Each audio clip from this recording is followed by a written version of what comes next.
بسم اللہ الرحمن الرحیم۔ السلام علیکم۔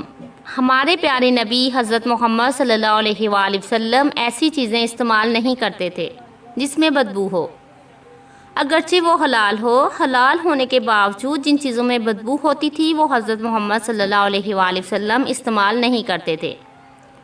اور چونکہ کلیجی میں بھی ہلکی سی بدبو ہوتی ہے، یعنی کھانے کے بعد منہ سے بدبو آتی ہے، تو اس بنا پر کچھ لوگ اسی بات کو دلیل بنا کر کہتے ہیں کہ ہمارے پیارے نبی حضرت محمد صلی اللہ علیہ وآلہ وسلم کلیجی کھانے سے نفرت کرتے تھے۔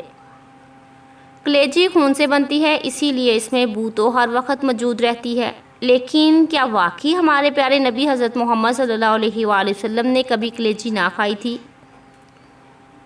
محترم ناظرین، اس بارے میں آج کل بہت سی ویڈیوز چل رہی ہیں کہ کلیجی سے حضرت محمد صلی اللہ علیہ وآلہ وسلم نفرت کرتے تھے، جبکہ یہ بات کسی بھی روایت سے ثابت نہیں ہے، بلکہ آج کی ویڈیو میں ہم مستند احادیث سے یہ ثابت کریں گے کہ حضرت محمد صلی اللہ علیہ وآلہ وسلم کلیجی کو پسند فرماتے تھے۔ حضرت محمد صلی اللہ علیہ وآلہ وسلم بو والی چیزوں سے پرہیز کرتے تھے، لیکن پھر بھی حضرت محمد صلی اللہ علیہ وآلہ وسلم کلیجی کو کھانا کسی کو منع نہیں کیا۔ کلیجی کھانے کے بے شمار طبی فوائد بھی ہیں جنہیں ہم ویڈیوز کے آخر میں جانیں گے۔ آئیے اب بات کرتے ہیں کہ کلیجی کے بارے میں شریعت اسلامی کیا کہتی ہے کہ ہمارے پیارے نبی حضرت محمد صلی اللہ علیہ وآلہ وسلم کلیجی کھایا کرتے تھے یا نہیں۔ کیا انہوں نے کلیجی کے بارے میں صحابہ اکرام رضوان اللہ علیہم کو کلیجی کھانے کی ترغیب دی یا نہیں؟ آئیے ہم آپ کو حضرت محمد صلی اللہ علیہ وآلہ وسلم کے ارشادات کی روشنی میں کلیجی کے بارے میں بتاتے ہیں کہ جس چیز میں اتنے زیادہ فوائد ہیں، کلیجی حلال ہے یا نہیں۔ ابن ماجہ کی حدیث ہے کہ حضرت محمد صلی اللہ علیہ وآلہ وسلم نے فرمایا، تمہارے لیے 2 مردار اور 2 قسم کے خون حلال کیے گئے ہیں۔ رہے 2 مردار تو وہ مچھلی اور ٹڈی ہے، جبکہ 2 قسم کے خون کلیجی اور تلی ہے۔ محترم ناظرین، صحیح مسلم کی حدیث میں ہے کہ حضرت بلال رضی اللہ تعالیٰ عنہ نے ان اونٹوں میں سے جو کہ لٹیروں سے چھپنے گئے تھے ایک اونٹ کو ذبح کیا اور اس کی کلیجی اور کہان کو حضرت محمد صلی اللہ علیہ وآلہ وسلم کے لیے بھونا۔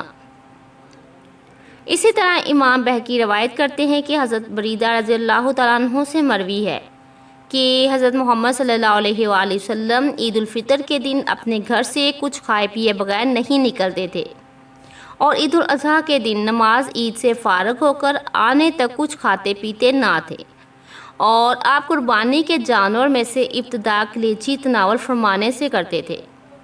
حدیث سے یہ ثابت ہوتا ہے کہ قربانی کرنے کے بعد سب سے پہلے جانور کی کلیجی کھانا ہمارے پیارے نبی حضرت محمد صلی اللہ علیہ وآلہ وسلم کی سنت ہے۔ حضرت عبد الرحمن فرماتے ہیں کہ ہم حضرت محمد صلی اللہ علیہ وآلہ وسلم کے ساتھ 130 آدمی تھے۔ حضرت محمد صلی اللہ علیہ وآلہ وسلم نے فرمایا، کسی کے پاس کھانا ہے، ایک شخص کے پاس 1 کسا اناج نکلا، یا تھوڑا کم یا زیادہ، پھر وہ سب گوندا گیا۔ پھر ایک مشرک آیا جس کے بال بکھرے ہوئے تھے، لمبا قد تھا، بکریاں لے کر ہانکتا ہوا حضرت محمد صلی اللہ علیہ وآلہ وسلم کے پاس پہنچا، تو حضرت محمد صلی اللہ علیہ وآلہ وسلم نے فرمایا کہ تو بکریاں بیچتا ہے یا ہدیہ دیتا ہے؟ تو اس نے کہا، نہیں، میں بیچتا ہوں۔ تو حضرت محمد صلی اللہ علیہ وآلہ وسلم نے اس سے ایک بکری خریدی تو اس کا گوشت تیار کیا گیا۔ حضرت محمد صلی اللہ علیہ وآلہ وسلم نے کلیجی، گردے، دل وغیرہ کو بھوننے کا حکم دیا۔ حضرت عبد الرحمن کہتے ہیں کہ اللہ کی قسم، حضرت محمد صلی اللہ علیہ وآلہ وسلم نے 130 آدمیوں میں سے ہر شخص کو اس کی کلیجی وغیرہ کا ایک ٹکڑا دیا۔ جو شخص موجود تھا اس کو دے دیا، اور جو موجود نہیں تھا اس کے لیے رکھ دیا۔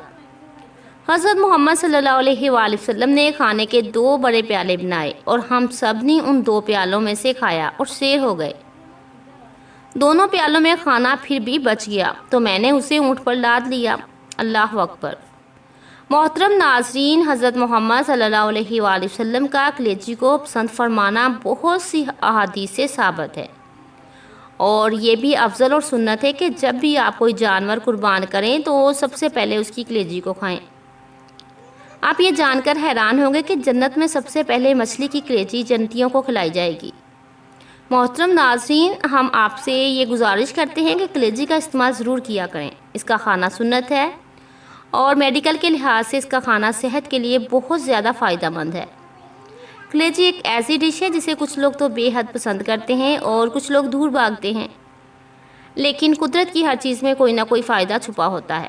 کلیجی کا بھی یہی حال ہے کہ ہمارے لیے یہ کسی غذائی خزانے سے کم نہیں ہے۔ بہت سے لوگ ایسے بھی ہیں جو کلیجی کھانے سے منع کرتے ہیں کیونکہ یہ دیر سے ہضم ہوتی ہے، اور اس کے بارے میں یہ بھی خیال کیا جاتا ہے کہ اس کا استعمال جسم میں ٹاکسن کو جمع کرنے کا سبب بنتا ہے۔ یہ ماننا درست نہیں ہے کیونکہ کلیجی میں کئی اہم غذائی اجزاء جیسے وٹامن اے، ڈی، ای کے اور B12، فولک ایسڈ اور منرلز موجود ہوتے ہیں جو جسم سے ان ٹاکسن کو نکالنے میں مددگار ثابت ہوتے ہیں۔ اگر کسی بھی چیز کو اعتدال اور طریقے سے استعمال کیا جائے تو وہ نقصان نہیں پہنچاتی۔ کلیجی خون کی کمی کو احسن طریقے سے پورا کرتی ہے۔ ہفتے میں ایک بار آپ اس کا استعمال آرام سے کر سکتے ہیں۔